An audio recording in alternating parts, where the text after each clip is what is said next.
Alright, we are go. Coffee regular on the patio. On the patio, back, it's warm out again. Oh. Full circle. Yes. Today's Friday. It's probably like, what, 60, 70 degrees? Yeah, probably in the 70s already. 70s, yeah. We're in the shady spot on the patio, so we're Yeah, feeling we're good. Just observing this dog flop around and rub himself. He loves it. He's enjoying the sun. Yeah. Oh, yeah. My quiet neighbor dog. Yeah. I like him. Yeah, he seems chill. Yeah, he's cool. Yeah, it's a nice ass day. We got some Snow Angel. Yeah, coming to the end of the Snow Angel. Snow Angel's so good. Uh, That's literally probably my favorite of their coffees. I haven't had, there's the other one, the Jamaican one. Oh, yeah. I haven't had that I one. haven't had that one. They have a, Try it. like, it's like coconut cream. Yeah. That is yeah. very Snow Angel-ish. Yeah. But, no, Snow Angel is definitely still my favorite. But yeah, last week we had on Mr. Sean, Basic Friends Volume 2.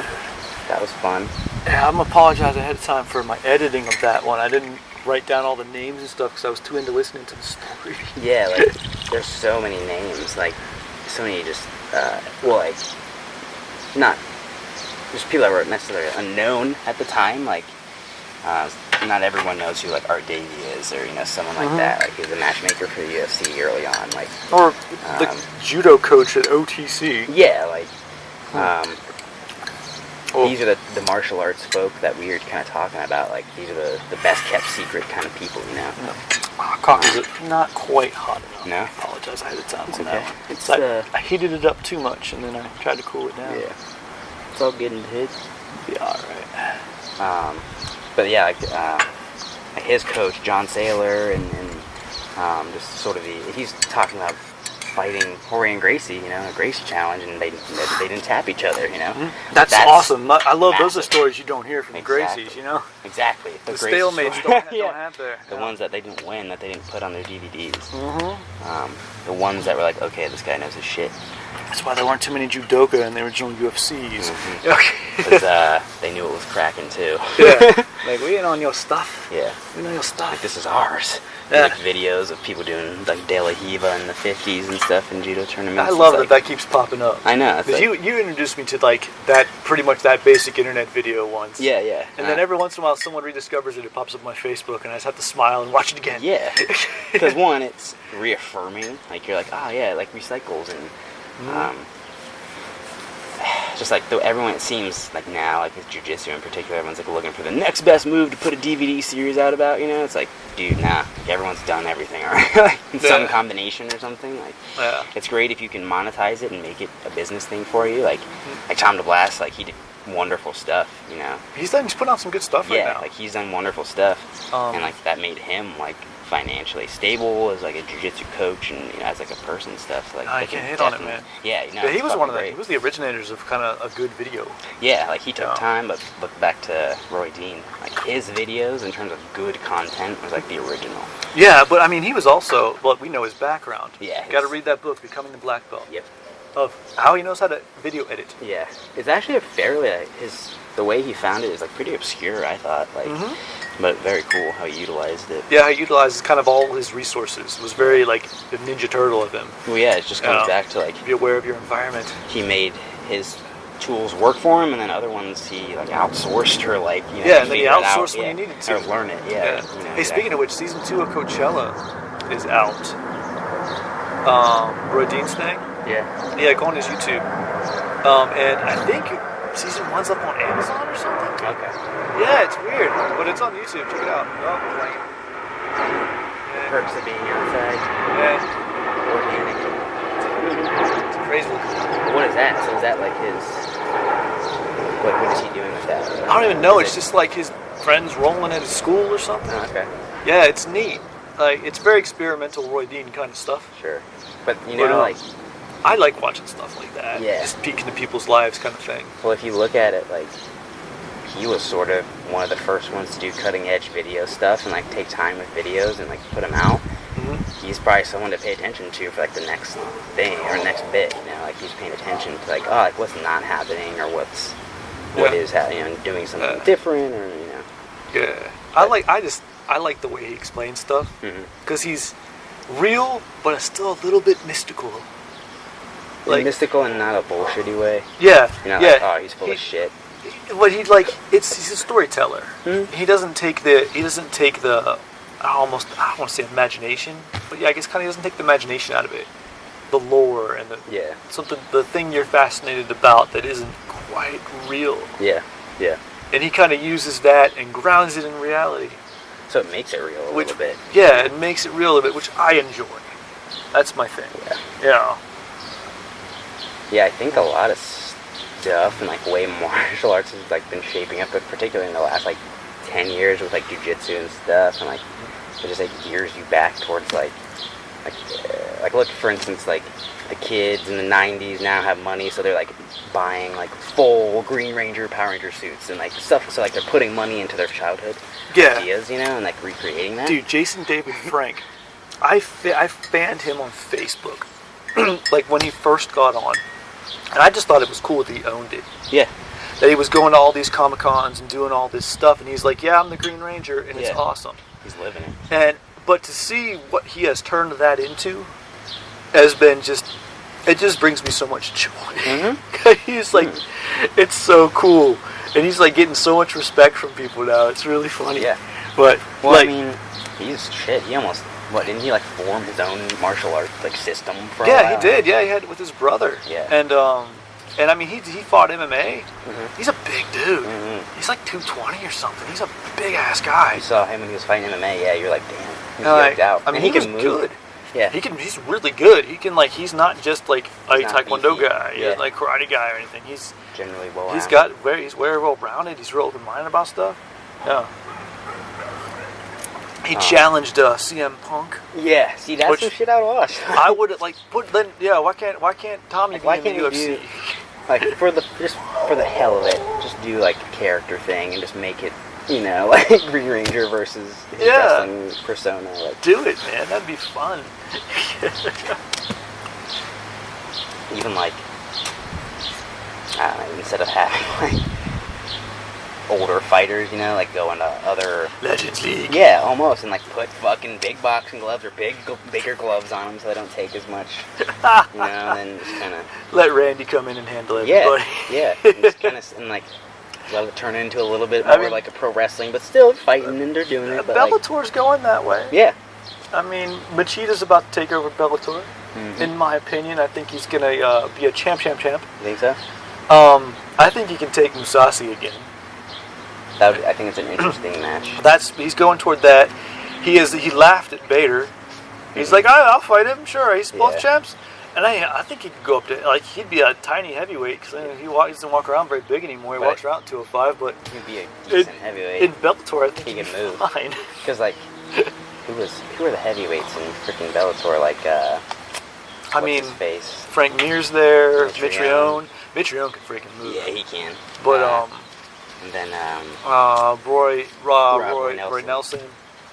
So those are bigger people, but I think Machida's like big and strong enough and maneuvers well enough that he could his footwork's on point enough that all he can. Of those people. Yeah, he can do it. Stay out of half guard, Machida. Well, like his grappling is good enough to like withstand that. I think like not in half guard. Maybe now. Have you ever seen any of his ground losses? On top, half guard. That's how he loses. Not at the top of my head, but you don't memorize them like I do. Yeah. But yeah, that's his big weakness, man. Mm. If he could get by that, he'd be it'd be okay. Let's hope so, Machida. Oh, I love the Machida. He has a fucking black belt in jiu-jitsu. He should deal with it. Yeah, man. But I met him in Worlds. Oh, I'm so jealous. He's very big. Like he's like you said. Like he's pretty big. Like I didn't think he was as big as he was. So like once I saw him, like, God damn, like you're tall. Like you take a lot of space. He's like my height at least. Mm-hmm. Yeah. At least, and then 200, 210. Yeah, 210. Like, me at 2. Yeah. And then I saw Shogun. I've seen Shogun and he's smaller than you think. But he's also like thicker than he's super thick, but he's short. Yeah, because then you look at him when he's fighting, he's not like cut up or anything. Yeah. But he's got wide shoulders, he's got a big back, his legs are just like stupid. Yeah.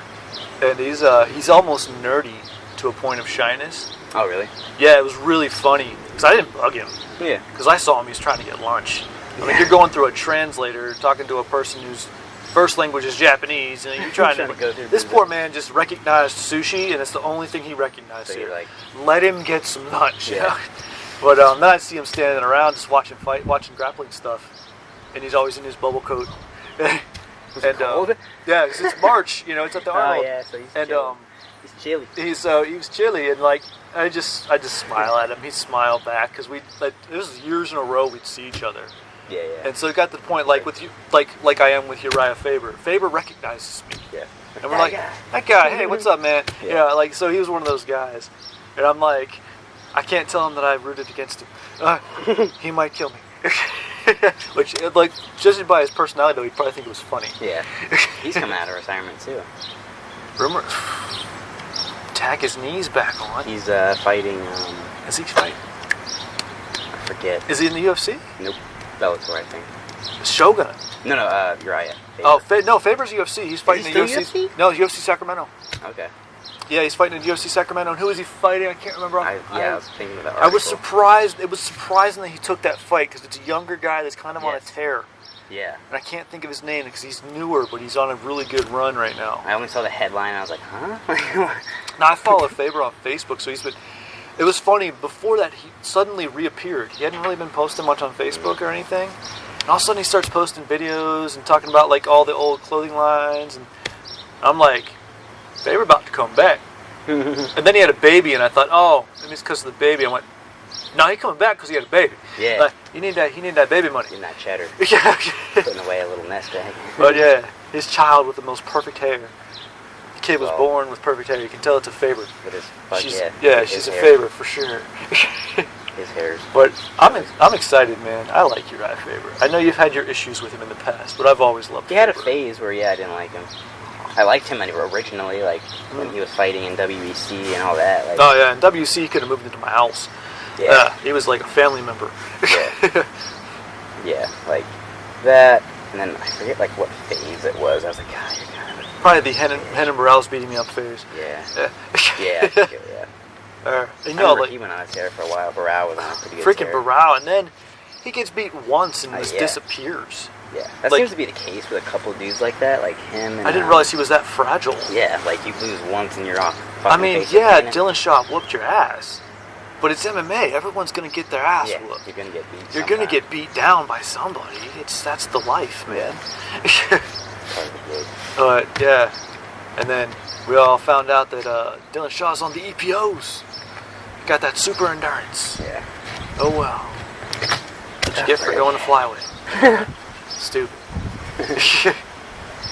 Yeah, like I wasn't like super into the UFC like for a while. Like the UFC hasn't gotten my attention in a minute. Like, so I'm hoping that they're gonna start making like good matchups like that. Good matchups are starting to come back, but all my favorite dudes are retiring. Yeah, or they're fighting to the point where they're getting killed. Or they're like, just they should have retired. dying. Yeah. Yeah, and you're like, no, like, this is God, sad. stop! Please. I can't watch it anymore. I do enjoy their transitioning into, even like bad MMA fighters are transitioning into the bare knuckle thing, and they're doing well. Bec Rawlings actually is going to Bellator. She's going back to Bellator. Yeah, she's going to Bellator. But and yeah, I love it. Artim Lobov, Connor's dude, is doing well. Honor, and didn't he fight Paulie Malignaggi? he's going to. Or is he going I to? think I can't know if it already happened or it's can't going to remember. happen. But yeah, that was a But thing. I try not to pay too much attention to Paulie. But Nah, he's a bitch. yeah. But even like Chris Leban, like I've talked about him being in that before, like that suits him perfectly. Hell yeah, it does. That's right up his That's alley. right up his fucking. Even his now, good yeah. stuff. He does well with it. Too. Yeah, he's good, man. Leban's old school. Yeah, Leban's old school. He's in there.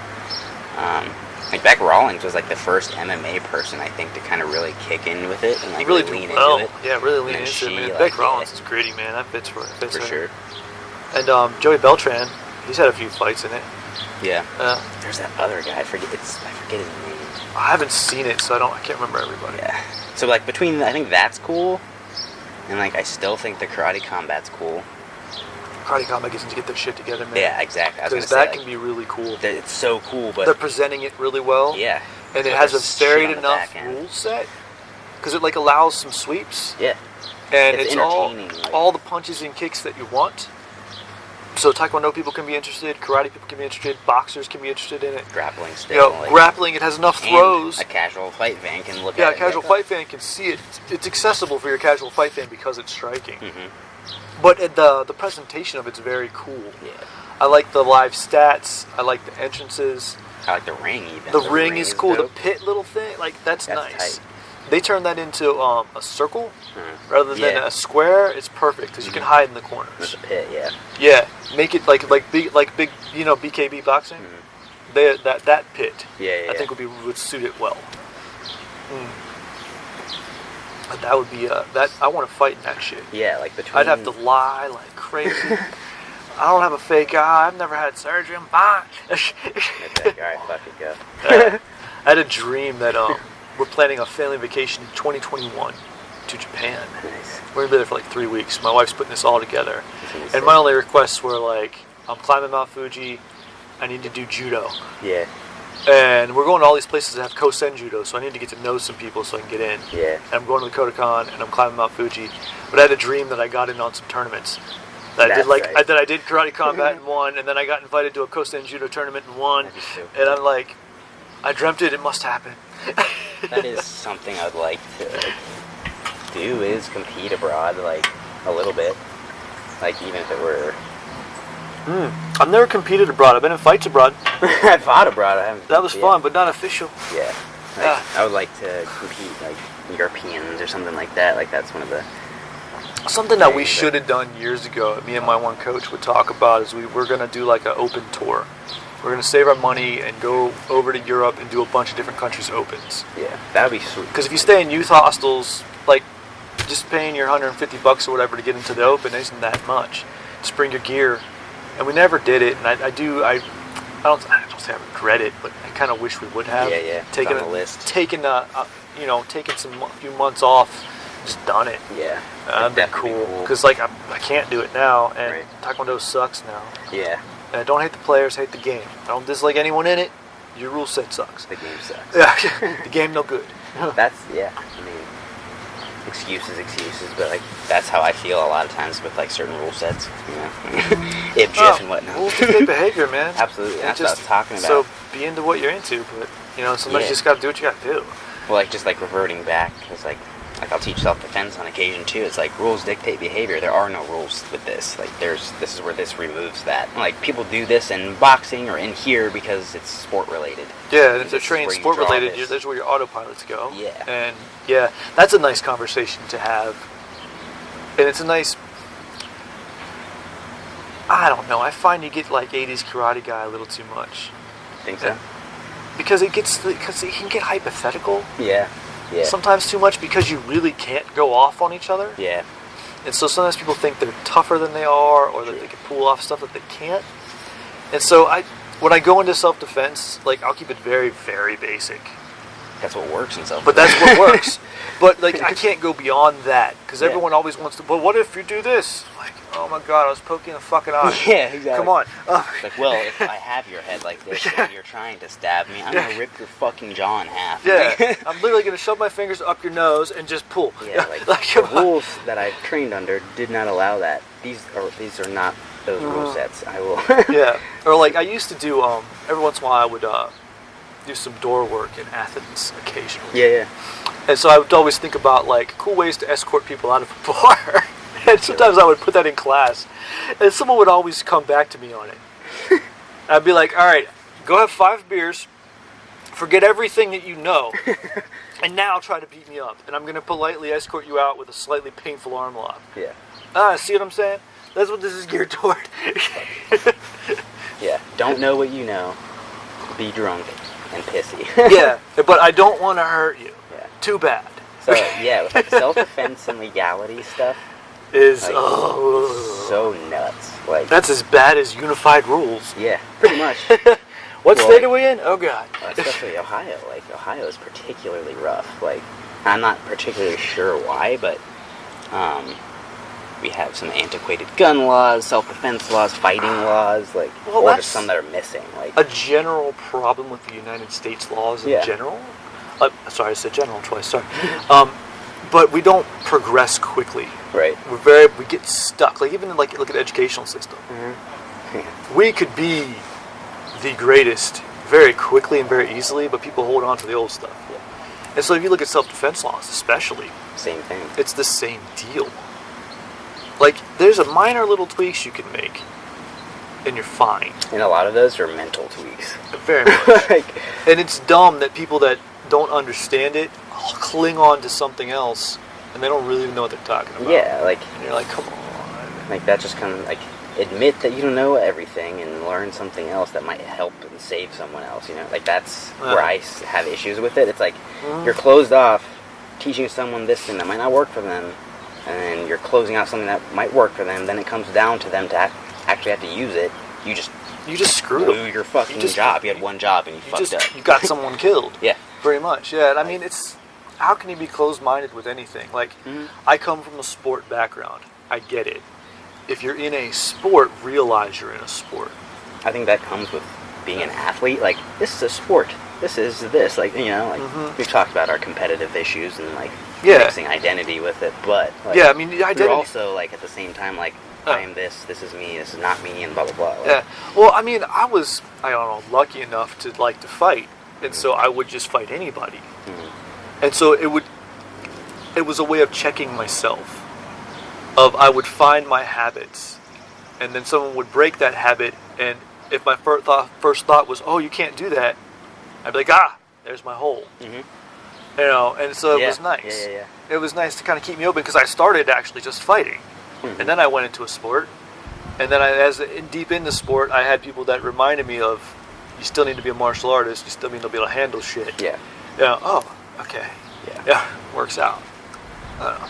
That's, where I think a lot when people start training or something, you know, whether it's sport, self-defense, whatever, like, they have this, I don't know, it's like an identity thing or whatever, but they're like, I'm a fighter, or like the fighter. I'm a fighter, but identity, okay, what kind of fighter? Yeah, and then, like, can you break that style, or, like, can you know other things, like... Yeah, like, outside of these walls, can you talk about the things you're doing, like, or you're just gonna do them, like... I don't fight in public. Yeah, it's like, really? Right, and you're full of shit. Like, yeah. That it's so funny this day and age, that mindset still prevails. Yeah. With some places. Yeah. Like, that's one of the reasons why I won't do Taekwondo anywhere. Aside from possible physical limitations. Right. Of, like, I just can't handle that shit, man. I never did the formality well. I was always a little off for people. Now you're older and set in your ways, and that shit just wouldn't fly. I'm not even set in my ways. I'm still me. Yeah, I still don't take people. I still don't drink the Kool-Aid. So that, you know, and you recognize that from the beginning. But the thing is, too, is now technically I outrank fucking everybody. Like, I mean, like, if you're looking at time in and things done, like, I got respect now, but people won't give it to me just because they know. Because I'm still not gonna, like, I'm not gonna make people call me sir or bow to me and shit. Yeah. You know, I'll tie my belt right. That's kind of a pet peeve of mine, but but it's, you know, that's a funny position to be in. I don't want to go into that world. I like being my white belt, man. The white belt life is good.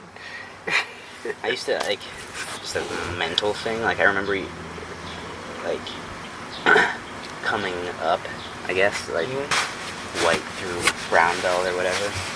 And, like, I cared a lot about my... You care a lot about the belt. rank? Well, like, my belt, like, not necessarily... But, yes, obviously the rank, but then, like, how, like, belt was tied, or, like, how my belt was presented, right? So, the disassociation from that was a stepping point. Now I don't even think about what my belt's doing. Like most of the time I roll no-gi or something, so, like, if there is no belt, like... that was just a realization, like, looking back at how much I did care about my rank, because, like, even my physical touching of the belt and physical whatever was feeding into that. I got you. No, so, like, it's like a weird feedback loop with it. Like, I still have that feedback loop to a point. Yeah. I'm very particular about how I treat my uniforms. My belt does not touch the ground. I don't throw it on the floor and shit. Yeah. I tie it a certain way, like, out of respect. I'm very particular in that way, but I could give a shit what rank I am. Right. Like, I wash my uniforms properly. I hang them up properly. I fold them, like, and all that stuff. I like that ritual, though. Like, I mean, the way I make coffee is a very particular thing. I'm into that. Ritualized. I like to ritualize it. I like that almost tradition aspect of it. It grounds me in a certain way. It gives me a history. You know, and because I don't have a lot of family history, and so I've made it a point to build my own lore. Yeah. And so that sort of feeds into that, like, emotionally for me. But I don't give a shit about rank and respect and standing in line in a certain way and people bowing to you and calling you this or that or any of that shit. That I think comes like because you have the knowledge. Some people. Yeah, it comes with insecurity, man. Yeah. You know, insecurity and people that don't. What am I thinking? That don't like to fail in front of people. Yeah. They forgot that they had to learn this shit. Yeah. That you sucked for a long time. And guess what? You'll occasionally still suck at something if you're doing it right. You're finding new ways to suck so you can get better. Something will pop off and you feel stupid. But and you should be okay with that. That's happened to me a ton. Like, even just like within teaching, like I'll fuck something up, I'll totally fuck up a maneuver or, whatever. Mm-hmm. It won't go how I need it to go. And it's like, all right, well, I'm going to try that again. Yeah, oops. Because that also sets an example of like, I fucked it up, I'm going to try it again. Not, I fucked it up, I suck, I'm going to go and be done. Like, I also like to reiterate the fact that you're going to miss most of the things you try. Yeah. Like, if you're in a competition, 90%, as much as 90% of the things you go for are going to fail. Right. Like, otherwise, really. If you did all of the things all of the time, you'd be the world's best. You would win in seconds, and you would be, you'd be famous. Yeah. You'd be amazing, right? Yeah. You'd be that guy. Like, okay, try to be that guy. But even that guy misses every once in a while. Not going to be the case. Yeah. I mean, if you ever watch a full judo match, I tend to only watch the highlights lately. When they throw. Well, because they actually, IJF does a really great highlight show after all the Grand Prix stuff and the circuit stuff. So I look forward to those. Yeah. They're really awesome. But then I'll go back and watch the other things too and just watch a full match. And it's 5 minutes of like, got the grip, don't got the grip, get the sleeve, don't have the sleeve. Oh shit, And like, if you're into that, you gotta, like, that's the part you gotta know. Yeah. Yeah. So it reminds me, like, I remember one of like a wrestling coach or whatever, like talking. His background was like Greco. Mm-hmm. He was talking about. He's like, you see these big throws happen because someone panicked after 5 minutes of hand fighting, or they panicked after this, that. They made a mistake somewhere, and that was the throw. They blinked at the wrong time, and someone got it. The person who stayed focused got it. And like, yes, it's highlight reel, whatever, but it came with 10 minutes of work prior, like getting that person worn down. That's in the right hard spot. part, man. Well, that's what people don't respect, because it's not spectator friendly necessarily always. Like, well, that's the thing that I think in general, if you're going outside of ball sports, in ball sports, it's easy to see people running around. Yeah. But it's also easy to separate yourself from the pain of it. Yeah. Because, like, football is painful. Oh, fuck yeah. Baseball, I'm sorry, I just don't respect baseball, but, not baseball. and it's easier if people, but if you go into a combat sport, like, people don't understand, like, especially in a tournament format, you just fought 5-6 times today to get to the finals. You've had people hanging on you and kicking you in the face and shit. Yeah. Like, I feel like shit. You're very aware of tomorrow's going to suck. Mm-hmm. You're trying to keep that out of your head. Yeah. Like, I want to feel good enough to get through dinner. I need a medal. I need food, possibly a shower. Then pain can kick in. Yeah. Like, keep that adrenaline going. Yeah. I want to keep, and that's kind of like not on your mind, but on your mind. Yeah, it's in the back. Like, what's up, motherfucker? Yeah, like, this shit's gonna hurt soon. Like, my heel's all jacked up right now. And I was doing jiu-jitsu last night, and I was gonna stay and roll. And I really wanted to. And I was standing there looking at everybody. I'm like, I feel great right now. Would you afterward? In an hour, this shit's gonna start hurting again. Yeah. And I really shouldn't. That was a personal battle. That was a super personal battle. Like I used to just ignore it. Like, fuck it, I'm hurt anyway. Yeah, exactly. Just like, fuck it, rolling, doing it. I'm like, I got Harry Potter World next week. Damn it, I gotta walk. I got a lot of things to do. I gotta tape this up and be okay. Yeah. Speaking of which, I gotta put more tape on this. Yeah, put more tape on this. We gotta heal.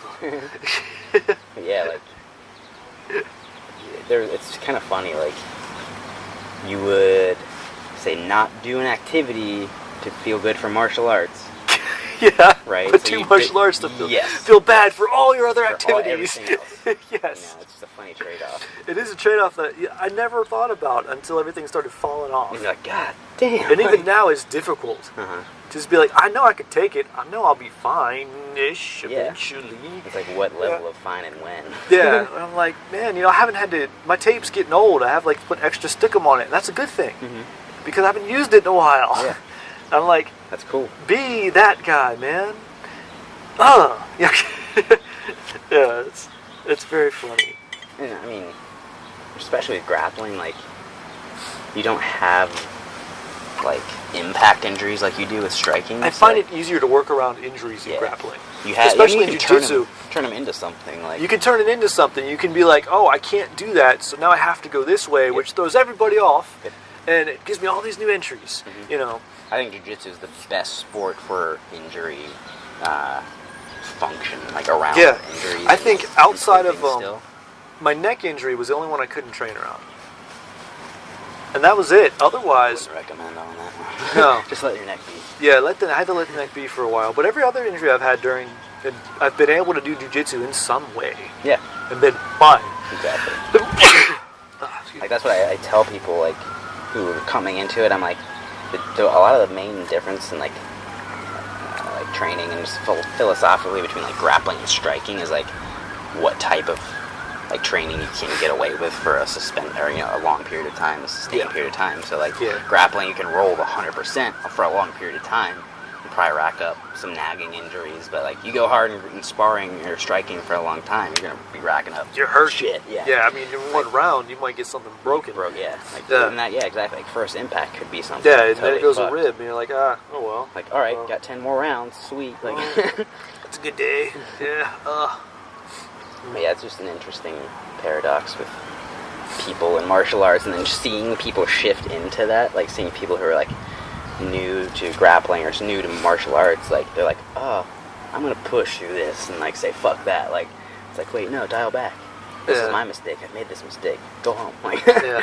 Well, that's a funny thing too. Is I think from a societal standpoint, you don't get an opportunity to be badass. Sure. And so, like, I know martial arts was very much my opportunity to do that. Yeah, and like check with yourself to be like, yeah, I can handle that. Like see what you can really handle. Yep. Like there are aspects of my life and my childhood that I think were definitely a check on that. Sure. But that was normal. I didn't know it was. Mm-hmm. So like doing Taekwondo, especially in the time that I did it, the style versus style era, the everyone fights hard every day era, that was a fun thing to do, to know that I can do that kind of shit every day for years and keep it kicking and keep going is, I mean, very, very empowering in a way.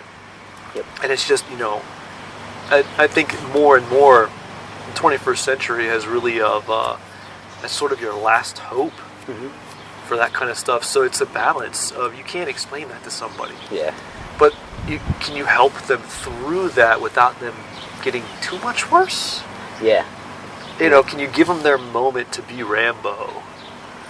There's definitely and hype it up save enough them. in their head for them that it becomes this linchpin. Yet it's not gonna permanently damage them. Yeah. Like that's a weird. I'm working them now. Yeah. Like some people they'll like totally just like mush their fingers, or like they'll get fucking armbarred and like might pop once, 2, 3 times. Like there's a margin there. Like, like I always tell them like, oh, 3 pops, 3 props or less, you're fine. Like, like you're good. Like no snaps, 1 snap. Yeah. Bad. 3 pops good. Yeah. But like just showing people they're not made of glass. Yeah. Getting people started that way. And Like, it's kind of having the opportunity to do that. I think is neat because you got to be. It gives you some grit. Mm-hmm. It gives you some toughness. It's a path to grit. Yeah. But physical grit, I think, is better than mental grit. Because mental grit, at least for me, was always through tragedy and hardship. Sure. And, like, fucked up shit. Yeah, the way that you obtain that, yeah. I don't want people to go through that. So can you do that in sort of a controlled atmosphere of martial arts? Yeah. Yeah. Where you can get some physical grit, but you can also just get someone really fucking tired. Like, I'm exhausted, I can't lift my arms, well, you can still talk, so go. Yeah. Yeah, if you can complain, you're not tired, go. Yeah. The healthiest way to like explore your boundaries, like, you know what I mean? Like, So, like, people do it with like fucking drugs, alcohol, and they just explore and push until they fucking die or whatever. Like, yeah, but you know, it's a keep good way to pushing, push those boundaries and, you know, be okay. Yeah. At the end, just be like really sore for a week. Yeah, you're just being like, pain. okay. Yeah, that's fine. It's better than anything else, though. Yeah. But that's a fun place for that conversation to go. But So- yeah, I don't know. It's like, I remember training with striking. Like, it was always just fucking kill. Just like, go, man. Kill mode. Yeah. Then I started learning about like flow rolling and like kind of getting into that, those types of patterns. And, like, And being getting your ego to be okay with it. yeah. You know. Get mashed around for that. Yeah, let the ego go a little bit. And I've really gotten a handle on that mostly. My ego gets tweaked a little bit here and there by certain people. I still find certain personality types just piss me off. Yeah.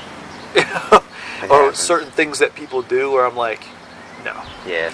not handling that today. Okay. Yeah. Okay.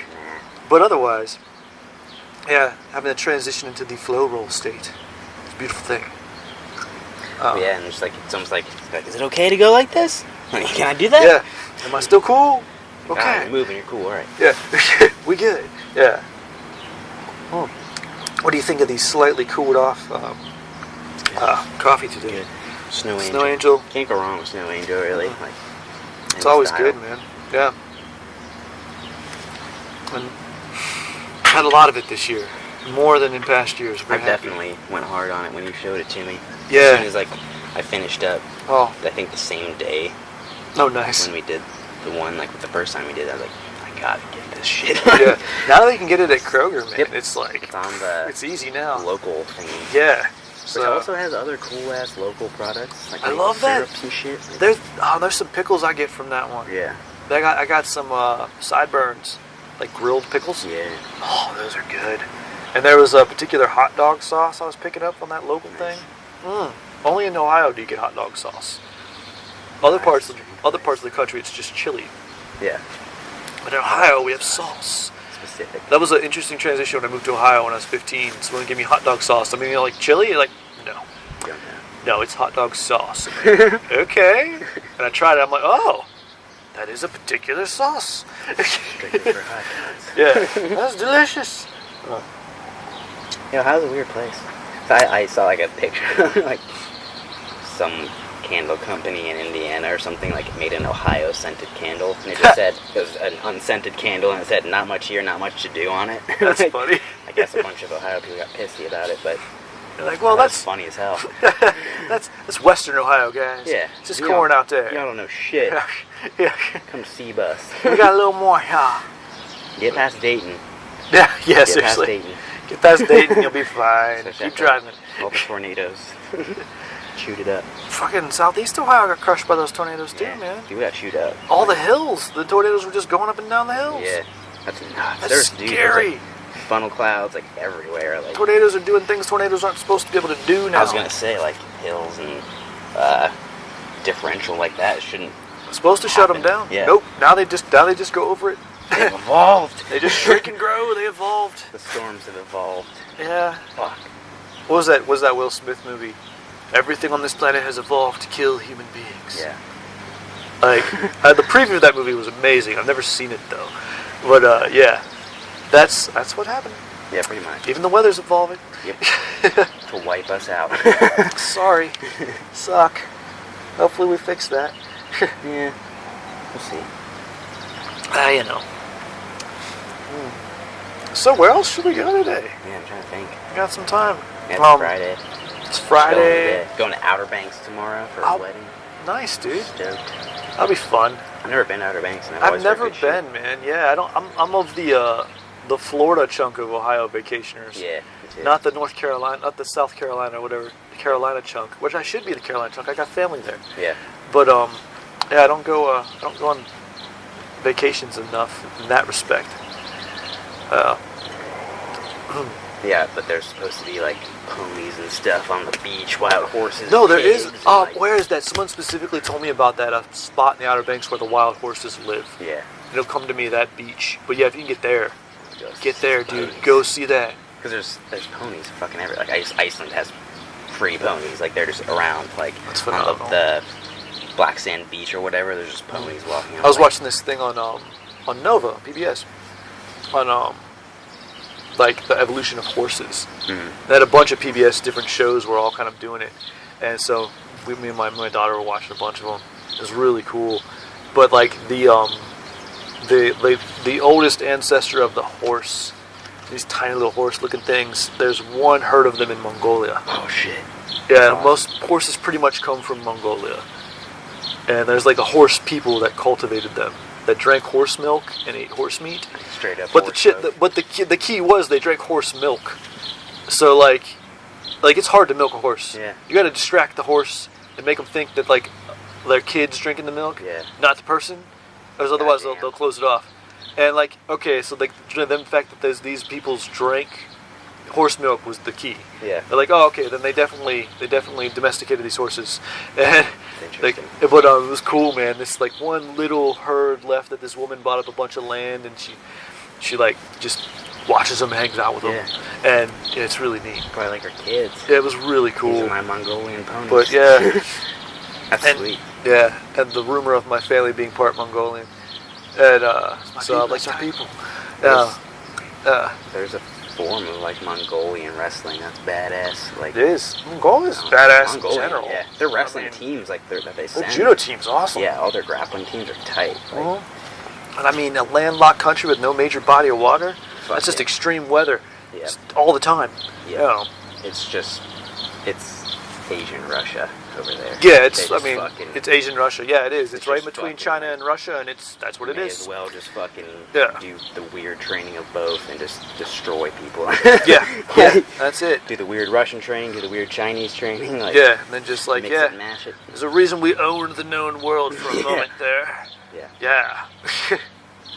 No, yeah, like, I was watching some of the wrestling, like the wrestling tournaments. They have like a leather jacket, Oh, or like a shit. jacket or upper body piece and a lower body piece, basically. So it's like Hey. even like more stripped down sambo. Cover your bits. Yeah, pretty Go. much like that, and then like can use everything for leverage and gripping and stuff too. But like main grappling, goal, pin, throw, like kind of same shit. But like It's like punk sumo, man. yeah.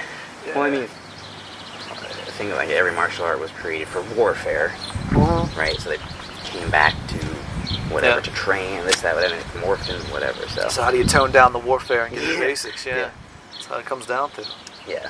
Yeah. You know, that's why you lift up your back leg when you do a side kick. What's that? Like It's jump over a horse. yeah. That's what it's for. Keeping Yeah, I was people off reading- horses. Yeah, like they're talking about like the, and we've talked about this too. Like every You gotta martial clear art the is, horse. yeah, every martial art is made for the time period. Like karate, like Daka has those types of things, and like everything to kick people off fucking horses and like get high up and then kick a motherfucker. Like, Yeah.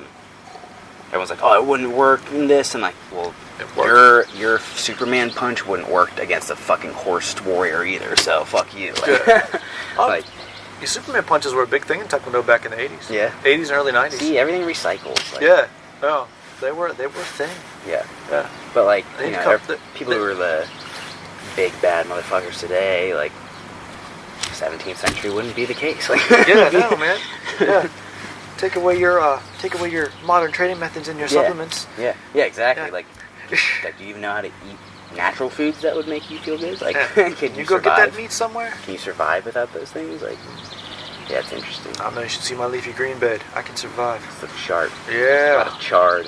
Yeah. Kale. Particularly impressed with that chard this year. Looks very vibrant. Yeah, the spinach is going off. The arugula is the happiest arugula I've ever seen. Arugula. I love some arugula. It's good, man. And my the kale is gonna jump. Yeah. I plant it small to begin with for a reason, Good. because it's gonna go boom. Yeah, Burst. it's gonna bust out. That's what I say about my chest hair. When it's starting small, but it's gonna burst one day. I got a patch. I know. Patch I is got, good. I got that. That's about it. Dude, don't want body hair. Don't. It's gonna do that stuff. It's gonna burst. Yeah. I ever tell you about that? That's my favorite beer drinking story from Canada. We were up at a tournament in Canada, and my coach orders a beer, and he's like, "Can I get a Mick Ultra?" And the waiter's like, "No." He's like, "What?" He's like, "We don't serve that shit here. No lights, no ultras. You want a beer, you get a damn beer." And I went, "Can I get a Guinness on tap?" He goes, "Real man. You get a beer." Yes. And I was like, "Look, my patch. Look, see, I'm man." It works. Speaking of Guinness, I had have you ever had a snake bite? No, I've heard about Dude, it. they're so good. And I hadn't had one in a long time. And I had one recently. I was like, oh my god! So it's like a coffee tonic. Ooh. It's like alcoholic coffee tonic because it's the cider on bottom and then the Guinness on top, and it doesn't mix until you get to like the middle, and it tastes very sweet. What kind of cider? Like Strongbow or like Angry Orchard, like one of those lighter. Okay, so like an ciders. alcoholic cider. Yeah. Okay. So like then it won't mix. So Oh, it sits okay. on top of each other. So like the Guinness sits on top of that. So like draught or stout? Like, do I get like an extra stout or just a just regular old Guinness? Yeah, just good old Guinness on top. Regular old Guinness on top of like an Angry Orchard? Mm-hmm. Okay. Yeah, it's fucking. I had a couple of those last weekend. Like, Oh, I'm gonna try that. super good. Like, I like me my Guinness, man. yeah, if you're in the mood for like coffee tonic with an edge, there you go. There it is. You know what I saw on I just saw a menu for I was on Crimson Cup's website one time when I was linking stuff for the show, and they had something with like coffee and ginger ale or something, I feel like I've heard of shit like that. and I'm like, I gotta see what they do, because coffee tonic opened my eyes to bubblies and coffee. Yeah. I'm Well, like, like a ginger flavor would be interesting. yeah, can I do that with the ginger? Like, I've got this really tasty ginger ale that I get. I'm thinking about mixing it with some cold coffee. See what I can do. Figure it out. But, yeah. So yeah, like if you think about like the sweetness and like the tanginess of ginger ale, like I would kind of do. How would it similar. mix? So I'm going to make some cold brew this weekend. I'm going to try it. Fuck yeah, that'd be tight. Yeah, so we'll have to debut that on the show. Yeah. Yeah. Like, is this good or is this good? See what happens. All right. Unless you totally fuck up the coffee, it's hard to fuck up coffee. It is. Well, yeah, put it in a percolator or a coffee maker. And leave it there and sit and burn. Yes. Yeah. I do love a percolator on occasion, though. Like if I'm in a pinch, as long as it's like, not over percolated. Yeah. Like if it's just been fuck recycled that. for a long time and it's all nasty. Nah. Not so you gotta much. get one of the auto shut-off ones. Yeah. My mom has one of those, and like That's the better. yeah. It's pretty good. Like, don't get me wrong, no French press, no pour over, no mocha pot, no fucking our stuff. But if you're in a pinch, in a pinch, yeah. I was in a pinch this morning, and it did. Yeah, I'm down with it. You know, It did fine. I'm always good for a double, or you know, that's a classic for me. And you know, good old 2 shots of espresso over ice at Starbucks is phenomenal. Yeah. Yeah. I haven't tried their nitro cold brew. Whose? Doesn't Starbucks have a nitro out? No, I don't. Maybe I they thought I read do. about they did. They might. I know Crimson Cup does. Do they? It's awesome. Yeah. I It's want to go good, there. man. Because I fucking went to UDF of all places that had nitro cold brew on tap. You fucking kidding me? Yeah, I went there the other day and has there's regular cold brew on tap and nitro on like full At tap. UDF? Yeah, and I've been Oh there. my god, I'm gonna be going to Dude, UDF because that's the yeah. one coffee I can't make by myself. Yeah, that's what I'm saying. Like I was like, I usually wouldn't go to like a gas station or anything, but I'm like, it's fucking on tap. It's good to go. Like if it's on tap, it's like yeah. yeah. I think I posted about it in like one of the Instagram things. I was like, by the way, UDF has nitro. Well, damn, I need to check Yeah. our Instagram more often. But I saw like the sign passing by one day, and I was like, that's gotta be a joke. And I saw it, and I was like, oh shit, they got nitro, and like I went and Going got to it. UDF today. Yeah, man. I went in and got it, and I was like, oh shit, like this is some tight ass on the go nitro, like That is happening, yeah. man. I'll Awesome. take this. And like, it doesn't taste bad. Like it's not like you're like it's not like And it's gonna taste like gas station coffee. It's Is it a decent nitro coffee yeah, though? I thought it was good. Like Okay. I enjoyed it. I'll go get one fucking tomorrow probably. Yeah, me Like, too. And they What's have happening? like smaller ones, so if you're not trying to get like fucked up on caffeine, you're good. Oh yeah, they have like the 20 yeah, the ounce nitro's or gonna fuck you up. Yeah, you can't get a 20 ounce of that. yeah. But maybe a 16 ounce. I'll go there. Put some hair on your ass. Yeah, seriously, make your eyeballs pop out your head. But, yeah, that's something I do appreciate now, though, is like the availability of stuff like that. Like The more interesting coffees have finally hit the general market. yeah, And it's not you just know, a fucking cup of Joe anymore. Like it's not just like your burn ass shitty cup of coffee. It's finally like interesting stuff like nitros and cold brews and variety. And you're not like snobby for wanting that shit. Yeah, exactly. Like you're not some sort of highfalutin person. Yeah, it's normalized to want a goddamn. Like a regular person now thinks that stuff is good. Right. Which is good for people like us who like good coffee. Yeah, that raises the bar of like, now if we go to someone's house and they offer us coffee, we don't have to be like, nah, shit sucks. I can't drink a shit. You can just be like, oh, cool. You don't have to just choke it down and be polite. Yeah, you can be like, oh, this is enjoyable. Yeah. Where it used to be like instant coffee, like, ugh. Hell, even we have discovered good instant coffee. The Korean stuff. Korean stuff is awesome. I mixed it with some, my powdered, my freeze-dried espresso. Mm-hmm. What's it called? I can't think of it. But I mixed that with the Korean coffee the other day. Yeah. Some strong shit. Yeah, I imagine. That was good. That was real good. Yep. They have that in little to-go packs, so okay. So you're I'm hooking it up, man. That's my travel. On the go. That's gonna be my travel coffee. Dude, like that's perfect shit. Like that's perfect for like an emergency kit, like in the pinch, like in the car. Like oh fuck, don't have any coffee, don't have time for coffee. Korean instant. Korean, boom, yeah. And you ain't get that on Amazon, man. Right. Bam. Man, the one we had that one day was like it tasted like a better double from Tim Hortons. Like it was so good. It was sweet. Yeah, I want to get Sean Daugherty's opinion on that. We gave him Korean. some. Oh yeah. Hopefully he tries it and was like, what? Yeah. I feel like we opened his world a little bit. Oh, with the coffee tonic for sure. Yeah. He was like, what the fuck? Yeah. It was nice that a guy that interesting, with that varied of a life, we were able to give him a new experience. Yeah, for sure. That was really neat. Yeah. And I'd say, well, like, yeah, just like interesting little bits like that, like cultural breakings of the bread, like, oh, this is, from England and kind of weird and different. You may not have had it, and you liked it, so it was cool. Yeah, that was fun, man. But yeah, I'm a little bit fanboy on that one. He's so interesting. There's a lot of interesting. It was shit. just so neat. Yeah, a cool, accessible dude that's done that kind of shit. And who will talk to you? And who will chat with you and just like hang out. Yeah. Yeah. Pretty freaking righteous hombre. That's fun, man. Like we need to find more people like that. Yeah. Yeah, like he's Big John's first. Let's get it on. Like that's super fucking cool. What a great trivia. Like he used a trivia question. Yeah, like you can fill in that. Like it's super dope. Yeah, that was fun. Yeah, he has a lot of interesting. I like a lot of his viewpoints on stuff and just and obviously his approach to grappling. Yeah, his actual technical grappling is tight as fuck too. Yeah, and very refreshing and open-minded. Yep. Yeah. Yep, I like it. So he was talking about his like spontaneity, like as a teacher, and like how he wouldn't necessarily teach him a curriculum per se, but like his spontaneity, and like that's sometimes how I do it, and like that's how it's comfortable to do it. That's pretty much all I do. And yeah, and it like reaffirmed as a teacher. That. Yeah, it was cool to see someone at a high level reaffirm that because you don't meet a lot of people that think that way. Like really, you're probably the only other teacher I've ever met that approaches that kind of game plan. Yeah. Of I don't necessarily have a curriculum or I don't have a lesson plan for today, but I know sort of where we're going. Yeah, right it's now, like I know where we're at, and I know where we're going. Like, yeah, and so I can make it up on the fly, and it's solid. Yeah, and it fits. It can fit in. Yeah, and people can tie it into other things. I think that's. And it's not like you're making up on the fly. There's no ums. There's no unsure.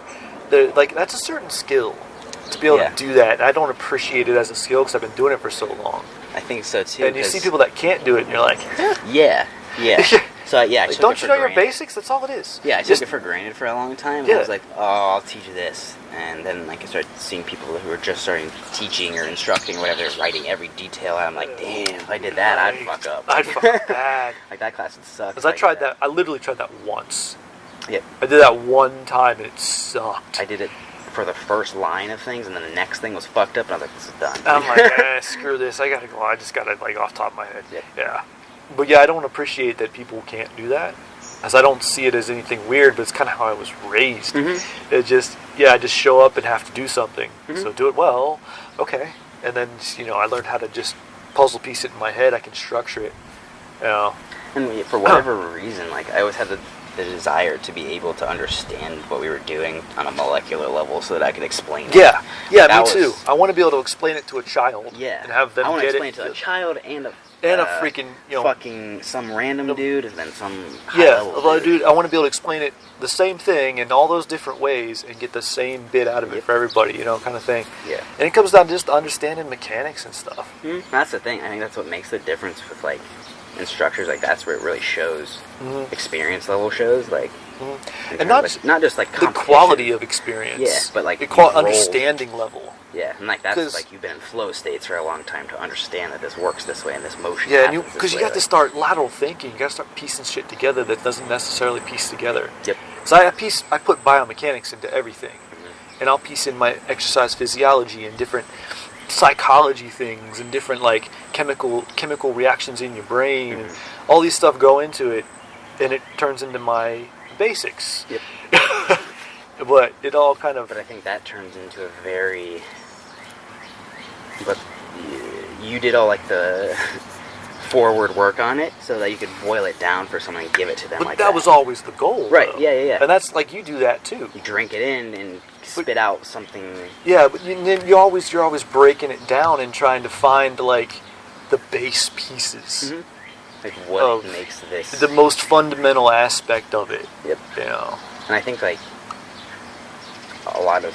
I mean, it depends on what you're looking at, but like a lot of submissions, for instance, like it's a lever, or realistically it's almost always a lever, or like just a loop closing. Like it's a loop closing and it's a body control. Mm-hmm. Like how do you basically just squish as much of yourself to them as you can, and then go. Yeah. Yeah, and I guess like part of it that's tough is like let your body. People want to try and contort themselves and all these like crazy things. Yeah, your body naturally wants to do this. Like, let it do its thing. Let it do its thing. Yeah, the angle's there. Yeah, you don't have to. You're trying too damn hard. You're trying to do the whole thing in one movement when like this just needs to take you here, and then the rest is easy. Like it's so funny. Like that is also a mindset I think we have in common. Of most people, it's a move. Yeah. It's a move, and you start here, and you go here, and you go here, and then you go here, and then you finish. Whereas, like something Sean was saying about he starts at the end. Yeah, and work back. Here's what we want to get, and that's how my mind works. Like, that's how he taught the class, and everyone was like, okay, this works. And and they didn't even realize they were just getting it. Yeah. He was doing some pretty complicated shit by the end, but because everyone knew where they were supposed to go, they were able to just kind of get there. Yeah. I love watching that happen. I teach those people all the time, so like I get to see that. So it was nice to throw an entirely different human in there. Like just on a Monday night, like it wasn't like it wasn't a special like Saturday. It was like your normal routine. Someone else is in it. See how they flow, and they did really well. I was really like. But that was impressive for him as a teacher, just to walk into a group of people he don't know and just freaking start rattling off killer shit. And they all got it. Yeah, and everyone was doing it, and now they're still doing it. And they got it, and they retained it. Yep. And. Like, so he's right up our alley as far as thought processes go. Exactly, like, and that's rare to find. That's why I think I was so like, I was innately like, I got to get him I got to show more of him to people. Like, we got it. Like my one private with him, like I can ankle lock as many people as I want. And people be like, oh, you just ankle lock me. I'm like, nah. Like he connected this piece that has made my stack of ankle lock material into a thesis of ankle locks. It's made it into the full thing. Yeah, he took it off the back burner and made it into a thing, very usable tool. But that sort of reverse engineering thing. That's like why I always start with defense. Yeah. Like when I first started training with you. Like the whole first year of training. I could have told you I wanted you to move more, but I knew what you were up to, so I was like, yes, that's your first base. Yeah, and like you totally understood it. You just let me do my thing. Yep. And I just kind of listened to you. And then when I would roll, I would just be like, nope, put myself in every bad position. And just work my defense and learned it backwards. Yep. And then it works. Now I know what I'm going for. Like, that's a good example of like where your background as a black belt and prior martial arts experience like pays off dividends with another martial art or jiu-jitsu in particular. Because you realize that if you could do these things and unlock these pieces, that everything else will unlock. Yeah. And also just knowing how I learn. Yeah. Which is something that took me a long time to figure out. But going back to learning all those base pieces of everything. I have an extensive education in education. Right. So I could figure out my own brain, but then also figure out how to teach people. And so, like, I've got a general pattern that I can apply.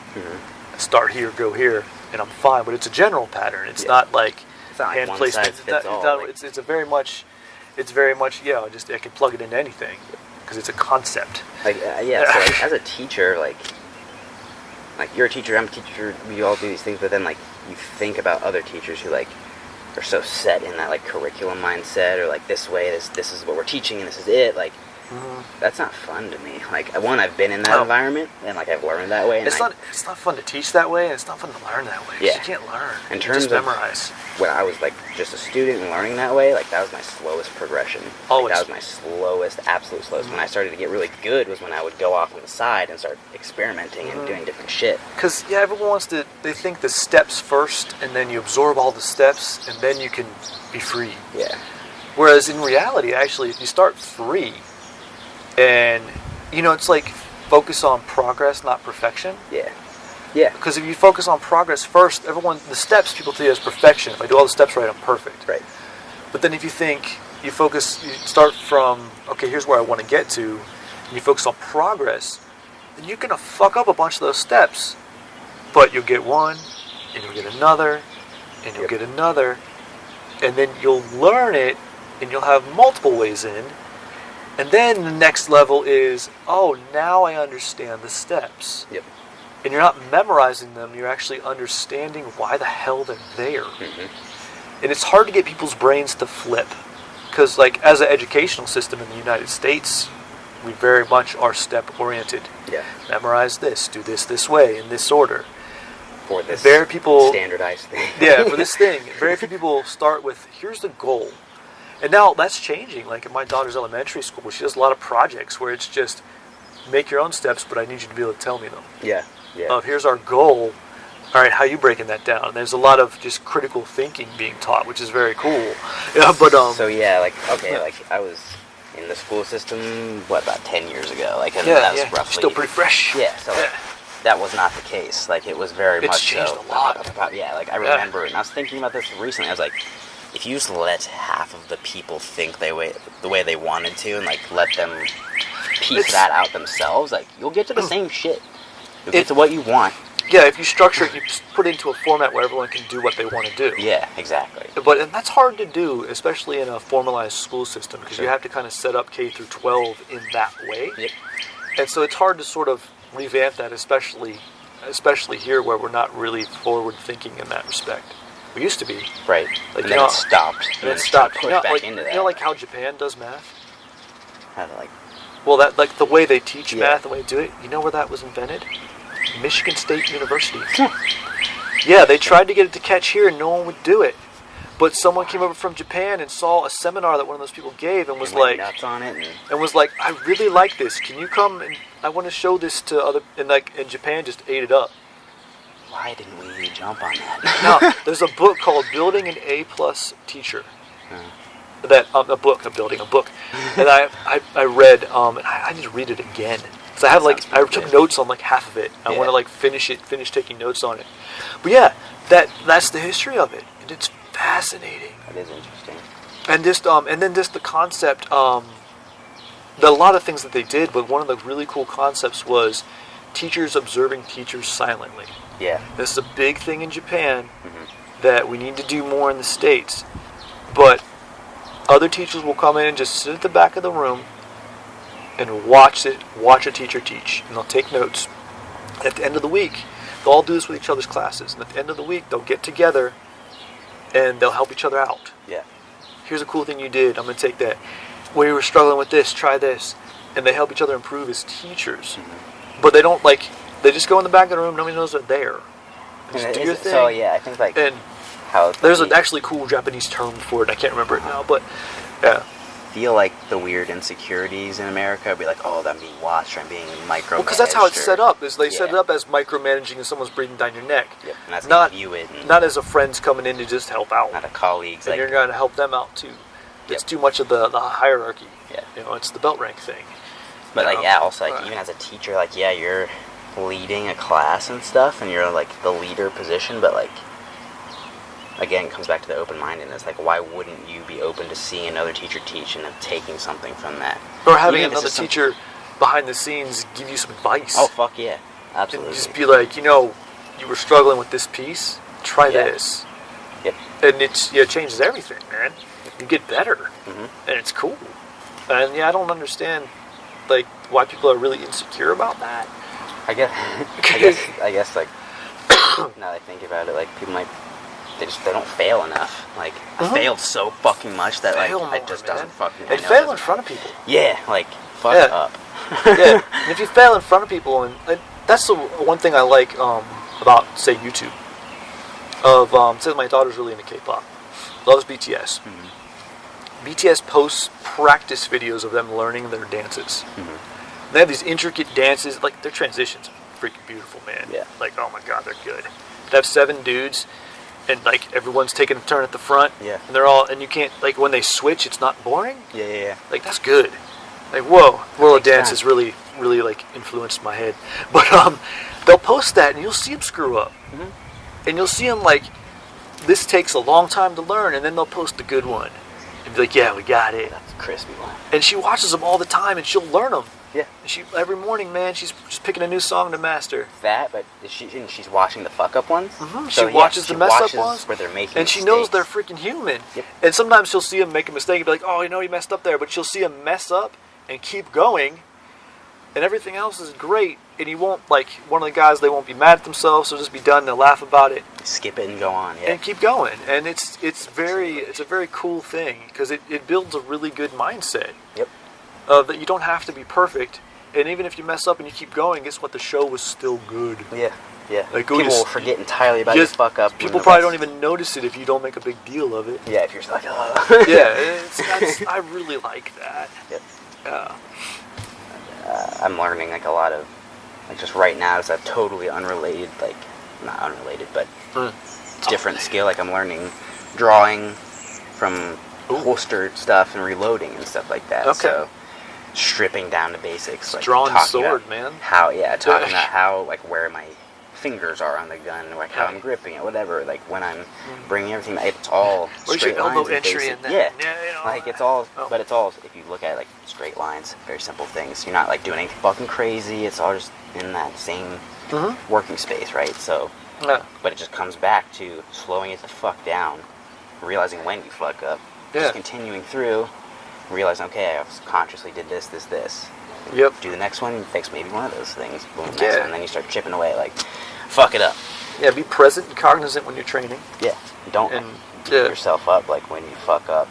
I tell people, like, kickboxing, you're gonna get hit, knife fighting, you're gonna get cut, grappling, you're gonna get tapped. It's fucking gonna happen. It is what it is. If it doesn't, you're not trying hard enough, honestly. Yeah, you're not letting yourself go and learn if it's not. Like, like, it seems like that's the first speed bump for people, like, with their ego, is, like, letting go to then that ego get fuck bruised up, man. And and, like, that's where you start, is when you first fuck up, and then you're right back up. That's where you're starting. And you gotta be okay with that with yourself. Yeah. Because a lot of the people aren't gonna be. They're gonna see you fuck up, and they're gonna think less of you. Yep. Because they haven't, like, they're not over that hump. Yeah. And you gotta be able to get by that too. You gotta be okay with sucking in class, like getting yourself to the point of, like, being okay with sucking is one thing, and then getting okay with having everyone else think you suck for a while, and then coming full circle to, like, they're picking stuff up and they're just getting used to your style, blah blah blah. But for sure. Yeah, I very much have to explain to people when we drill, like, I'm gonna screw this up for about 5 minutes. Yeah. Like, everything's gonna be wrong. It's okay. I'm not gonna worry about it. Yep. Like, you think however you want, but that's what I'm gonna do. Okay. And then after about 5 minutes, I'm good. Yeah. I start doing okay. But then I think that opens up the door to, like, let the other person be like, oh, I'm gonna fuck up too, and it's gonna be okay. Like, yeah, I make that joke all the time. You learned it 10 seconds ago. It's okay. Yeah. Yeah, like, when, like, say if I, like, teach a sequence or, whatever. Like, then I'll always try to say, like, if you pull one thing from this, I'd like it if you pulled, like, the way you hold the belt. Like, one tiny fucking thing. You're not going to get the sequence from watching me demonstrate it 3 times. Yeah. Like, you're gonna have to Like, do it. we're gonna spend an hour on this. And then, like, a year from now, you'll ask me again, and we'll do it then. You'll do it again, and you'll get a few more pieces. You get another piece, yeah. Yeah, it'll be okay. Yeah. It's funny. So it's kind of gone into a little bit of a teaching day. Yeah. It's been fun. Yeah. I've been teaching all week, so I'm in teaching mode. I'm kind of in the mode. Yeah. Yeah, I can tell. I've been in, like, a lot of I've been teaching all day. explanation. So, yeah.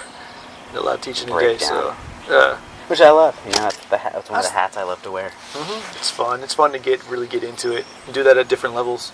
Yeah. No. Like, Yeah. so I was covering a self-defense class this afternoon. I had someone who was virtually pretty new at it, and so, like, it's just nice to know that I can still be very pumped up about basic, weird, kind of random shit and explaining the same things that I've explained 10 billion times. Like, I still love it. Like, it's still the same, like, enthusiasm, and, like, I love explaining and giving people permission to, like, hit something or, like, do something, and, like, that lights up in their eyes. Like, that's what it's all about. Like, that is fun. Like, You see unlocking someone, that in someone is tight. hit it as hard as you can. Go ahead. Yeah, like, with my kids yesterday, like, I was teaching them, like, leg kicks, just like we were doing some kickboxing stuff, and they, like, would tap me on the leg. I'm like, nah, like, let it swing through. Landed that. And they're like, a little bit hard. I'm like, nah, let it swing through. And then they're like, bam, they start, cracking it a little bit. I'm like, there you go. That's what it feels like to hit a body. Yeah, like, that's a proper and hit. I didn't fall down, did I? I'm still here, so you gotta learn after. Hey, man, you'll be fine. So, yeah, like, he's like, that doesn't hurt? I'm like, yeah, a little bit, like, no.